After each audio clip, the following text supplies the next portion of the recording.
Okay, that sounds ominous. Okay, so Wednesday, whenever we had class, we introduced this third writing assignment that you guys will be looking at. I also gave you guys a reading to do.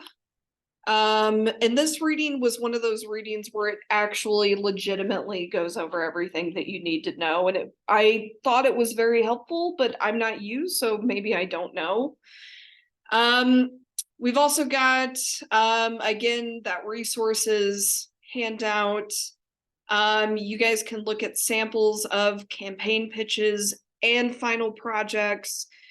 We're going to look at an example of kind of a local public text to kind of see how they try to work for a specific purpose with a specific audience in mind. And then you do have homework. It comes directly from the reading that you do. I'll show you that in just a second. So I want to go over that reading. I'll show you the prompt again. We'll go over the prompt again, and then we'll take a look at this website. All in all, it should take about 25 minutes. And then since we have so few people here, I'll go ahead and let you go early, probably about 20 minutes early. How's that sound? You guys are like, rock on. Keep us the whole time. All right, so looking at the reading,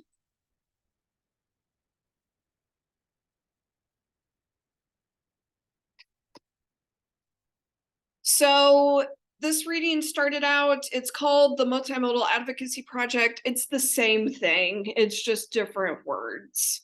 It's asking to do the same thing in that you engage with a public audience to complete a task for a specific purpose to convince them of something. They've got some things that, some questions here to consider talking about. So what problem is being addressed, who is the intended audience, and what mode or modes are being used, including what medium, how do those media speak to the specific audience, why have the creators maybe made those choices. And then it goes on and it gives you kind of a list of ideas of things that you can talk about: providing safe and clean water, ending gun violence, nutritional needs for children, anti-bullying. We're struggling with words today, it's difficult. Reducing your carbon footprint, access to healthcare, anti-racism, vaccination policies, social media and free speech, climate change, and immigration. Just a quick reminder, these are international concerns, right? I'm asking you to choose a specific local audience. So let's just very quickly talk about, so I come from Cape Girardeau, Missouri. I've spent a lot of my life in St. Louis. I can talk about, or I have an emotional attachment to St. Louis, I should say. I can talk about gun violence in St. Louis. For immigration and refugees, which is actually what I'm here to study, immigration and refugees with writing. Kansas City is actually a pretty big hub for refugees and immigration. So there are some local places that you can check out to kind of see, you know, immigration and refugees in Kansas City. I also want to say there was something that happened around Joplin where there was an Afghani family that relocated to very rural Missouri. And I think their son ended up committing suicide because of the lack of community available in the area. And so something like that. Again, with things with healthcare, you're thinking about organizations that are going on within Kansas or Lawrence or wherever your hometown is. They ask you some other questions. What are you passionate about? Where do you notice a need in your community, in the world? And then again, how can we make that local? What ideas do you have for addressing the issue? What existing campaigns do you find compelling? What existing projects can you build on? What goals do you hope to achieve? Or maybe a better question would be, what change do you hope to enact somehow? It continues to give you specific examples, a couple of lenses to work through. It looks like they give you the examples here of some public awareness campaigns that you can take a look at. And then they've also got you to think of those questions. What's the purpose? What do the organizers want to achieve? Who's the audience? How does the initiative persuade its audience? You should be seeing a connection between this project and the rhetorical analysis where you were thinking about ethos, pathos, and logos.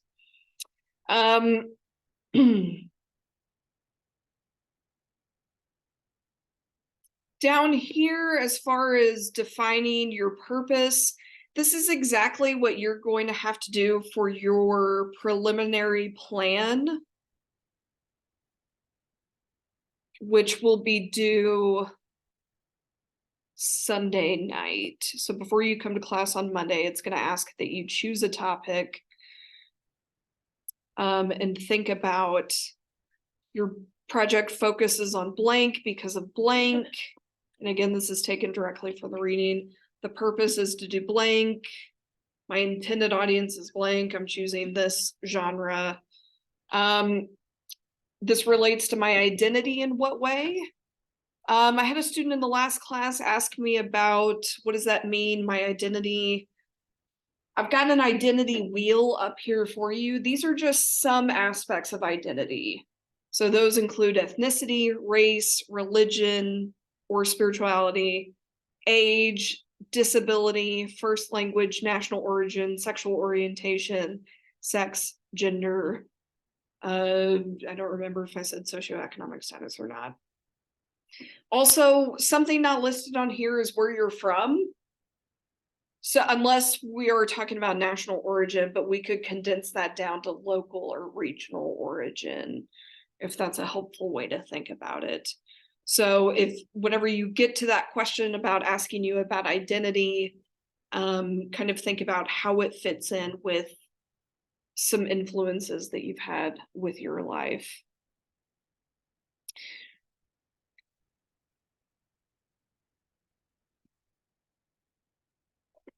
I'm operating two things at once. I've got the same thing going on this computer as I do on my laptop, since I'm trying to make a recording. It gives you, the reading continued to give you a really helpful chart about different modes of modality. So you've got linguistic, visual, audio, spatial, gestural, some ideas of what exactly how that looks in composing, and then different types of media as well. So you do just have written text, but you've also got things like color, things like graphics, audio, you've got sound, music. Spatial is all about the idea of how you're using the distance between objects to get your point across. Gesture, things like body language and facial expression. If you're deciding for this project that you want to do an infographic, you're not going to really have to worry about audio and gesture. That's just the nature of the project. However, if you're doing something like, say you make your own commercial, you make your own vlog, you make your own podcast, you might be worried, you'll for sure be worried about audio, you might be worrying about gestures as well. Like let's say you put in your own TED Talk, then you would need to think about the gestures that you're using if you're filming yourself talking on a subject for a certain amount of time. It goes over gathering information. I believe for the assignment that you do Sunday night, it asks you for 5 sources. Think about what you already know, what you need to learn, and where you can get that information from. There's a chart there to help you think about that. It continues by giving you an example of like a photo collage with some captions. I think it's a helpful thing to look at. And then it gives you some guidelines for peer review.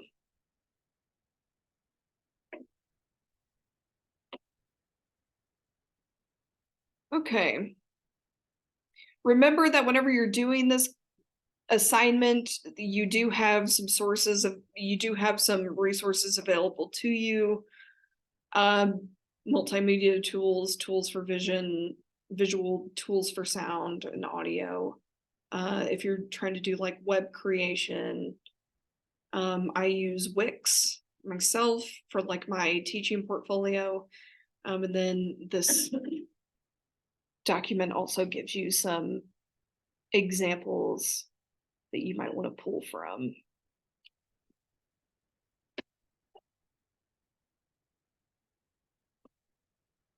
Okay.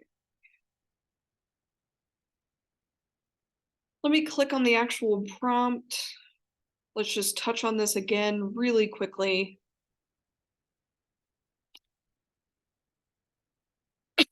So what you're doing for this assignment, you're choosing an issue that relates to you in some way.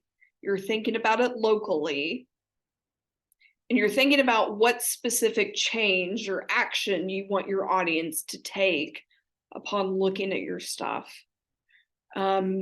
Just like your other two essays, this will be 1,000 words. 500 words on the actual text that you're choosing, and then an additional 500 words on a reflection about the text that you generated and composed. I did have students ask me this class, if you guys remember, about it was this specific sample, I think. It was the WP3 sample kids playing sports. Yeah, so I asked the professor yesterday who had assigned that, and they had said, here's how they did it. Let me just pull up, give me just a second to pull it up on this side. For some reason, the internet works a little bit more slowly on my laptop.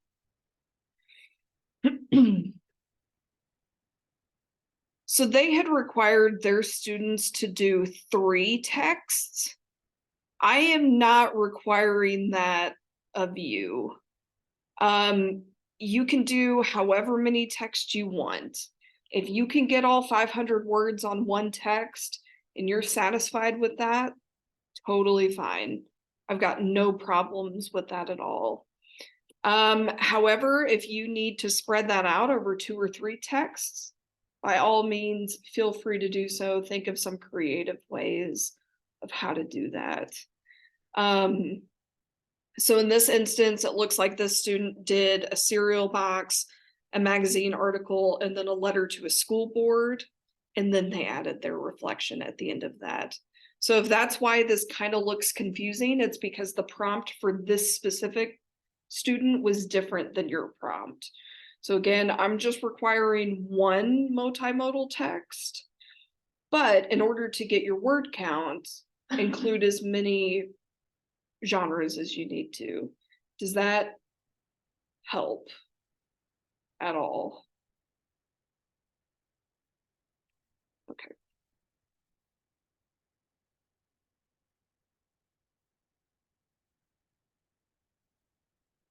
Okay.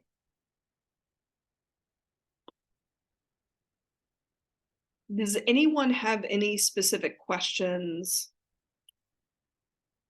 for this assignment that you want to go ahead and ask me?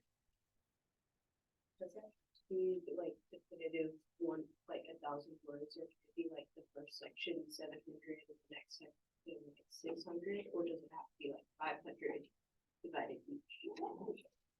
Yeah, you can go over, like if you're doing an infographic and a letter to City Hall, your letter might be, between the infographic and the letter, you might be a little over 500.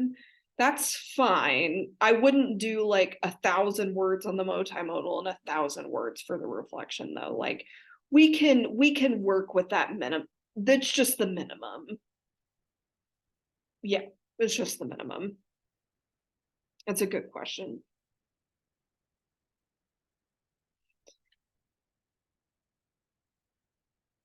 So next week on Monday, we're going to be working on your campaign pitches. On Wednesday, we're going to have you give them in groups.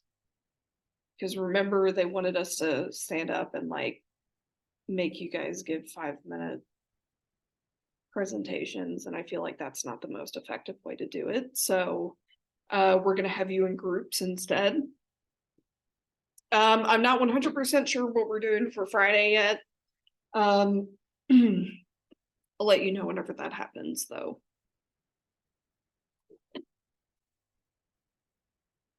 Okay.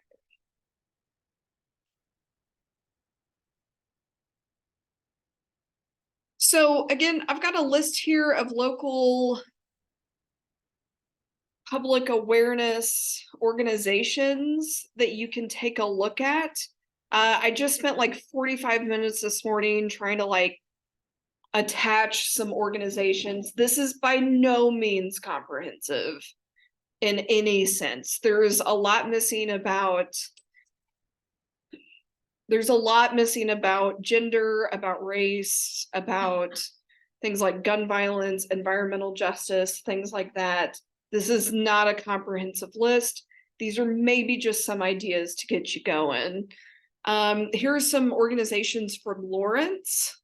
So I've got Bert Nash, I've got City Hall listed here. This takes you to their different apartments. We've got homelessness, animals, sexual abuse, domestic violence. And then I've also tried to give you a list of KU organizations that you can think about. These that I've selected deal with like disability, race, gender, religion, indigeneity, the environment. I think I said gender. If you click this link here, there's like over 400, almost 500 student organizations for you to look at. So I mean, if one of them hits your fancy, then check it out. Maybe you could use that as an actual audience. Maybe you could go through and kind of interview someone like the president of these organizations if you want to. But I just wanted to include some. There are also some national organizations that have local regional chapters. So just a couple of those, the American Foundation of Suicide Prevention, the ASPCA, the National Alliance on Mental Illness, National Low Income Housing Coalition, the National Conservancy, or the Nature Conservancy, which is a national organization. Again, there are so many topics you can go off of. This is not comprehensive. It's just meant to give you some ideas. Maybe you can click around and see kind of what they're doing.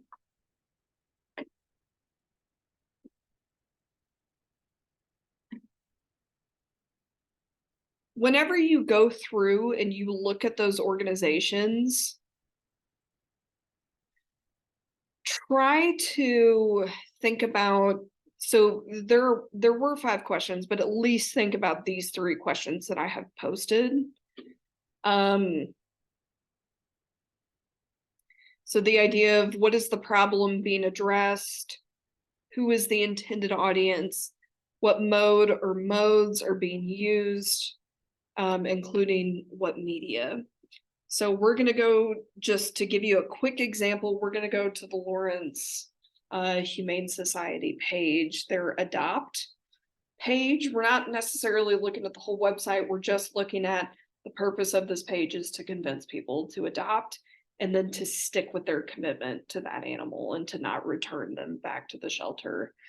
So we'll start here at the top,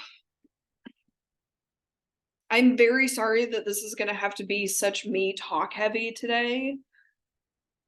Since I'm doing a recording, I feel like we can't do as much. Like, I could have you guys look through this or maybe like talk to each other about it for a second. So instead, this is going to be very me heavy.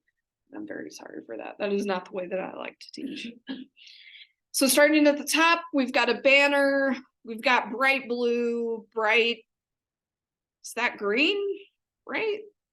Would we call that green? Yeah. Okay, just checking. If someone would have told me you're colorblind, that's yellow, I would believe you, hands down. They've got a picture of a happy dog, a little banner up here, visual, spatial, linguistic, all three together.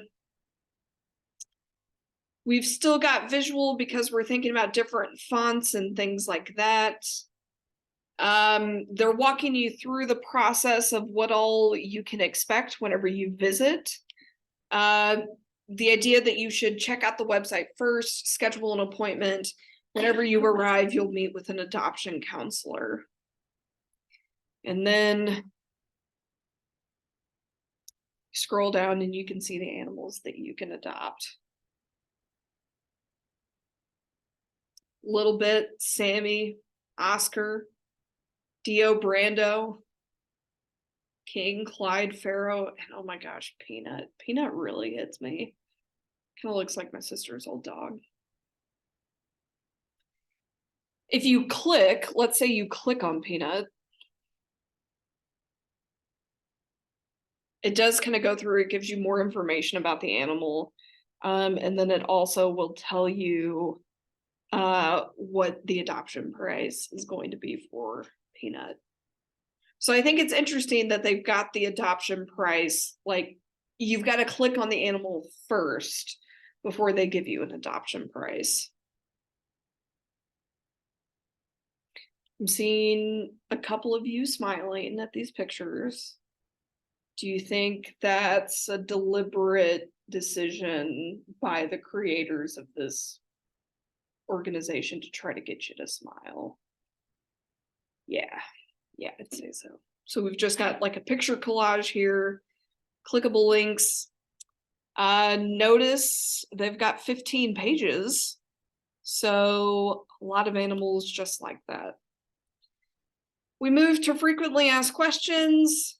Very collapsible. They're not trying to waste anyone's time with information that they don't need. We move into fee covers, what your fee go towards.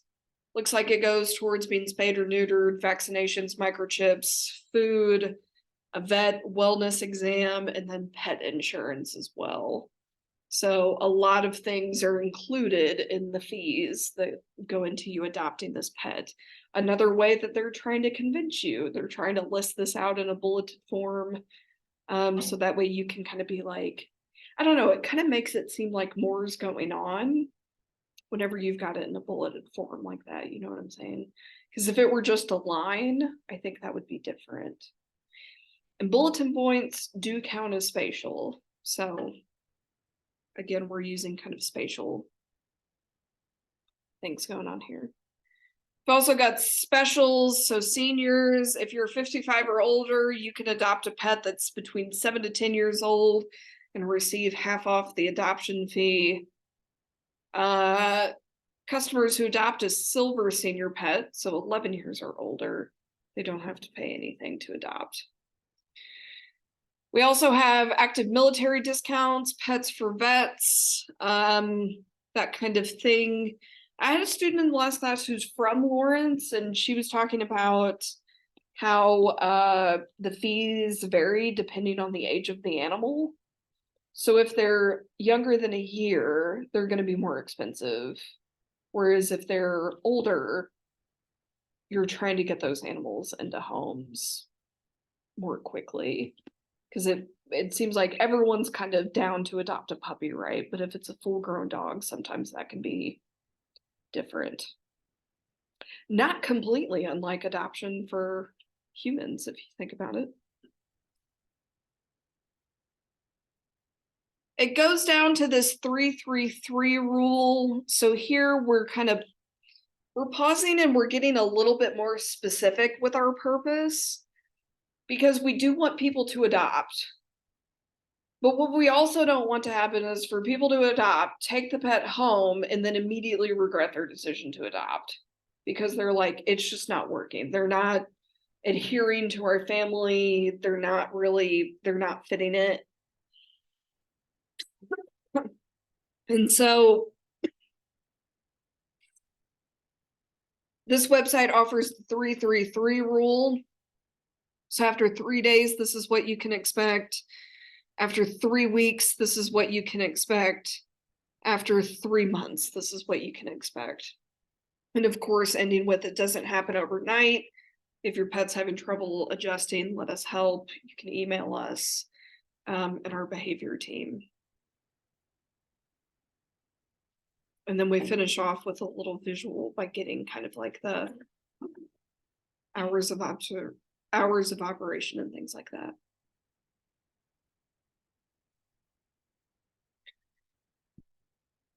So my answer to these 3 questions: what's the problem being addressed? The problem is there's abandoned and rescued animals that need homes. Who is the website talking to? The Lawrence community, people with the ability and the means to adopt a pet. What mode or modes are being used, including what media? So besides linguistic, the page uses visual and spatial modalities. We've got bulleted lists. We've got that banner at the top. We've got various fonts and font sizes. We've got this organized neatly into sections as far as viewing the pets in a photo collage, things like that. So there's a lot going on with that page.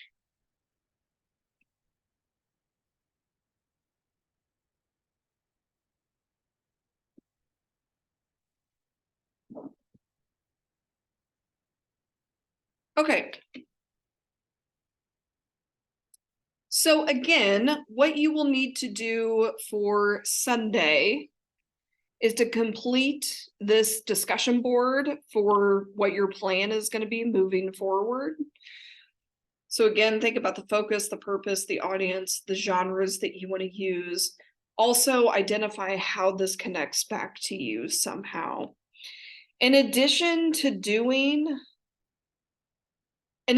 thinking about these categories of this assignment, this asks you to collect 5 sources that you could use, that you could gather information from.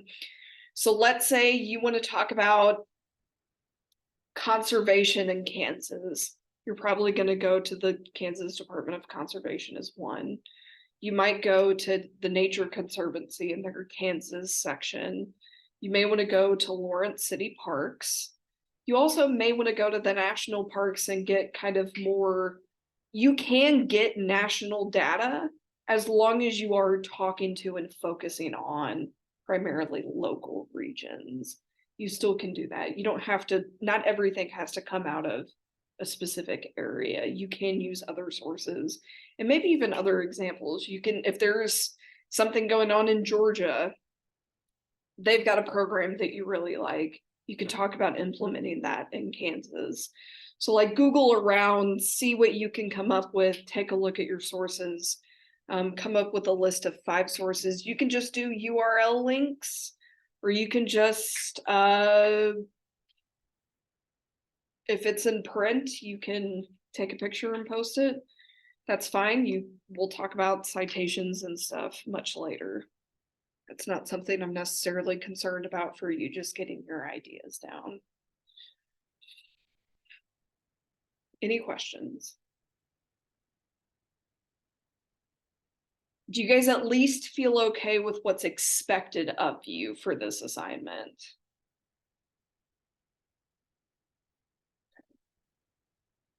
Does anyone have a topic idea that they're like, that they want to share, that they're like, I could for sure talk about this for a while?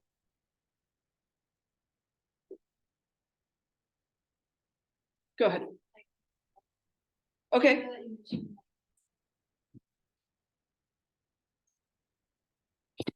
Yeah, so you've got Bert Nash, you've got, you've got suicide prevention, you've got the National Alliance of Mental Health, the Kansas chapter. Yeah, there's definitely a lot there.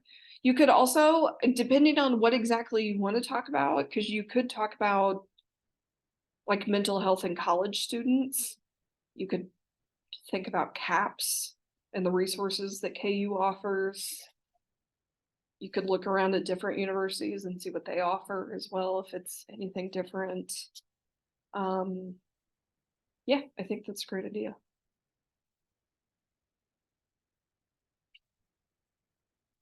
Okay. All right, guys, I will cut us off.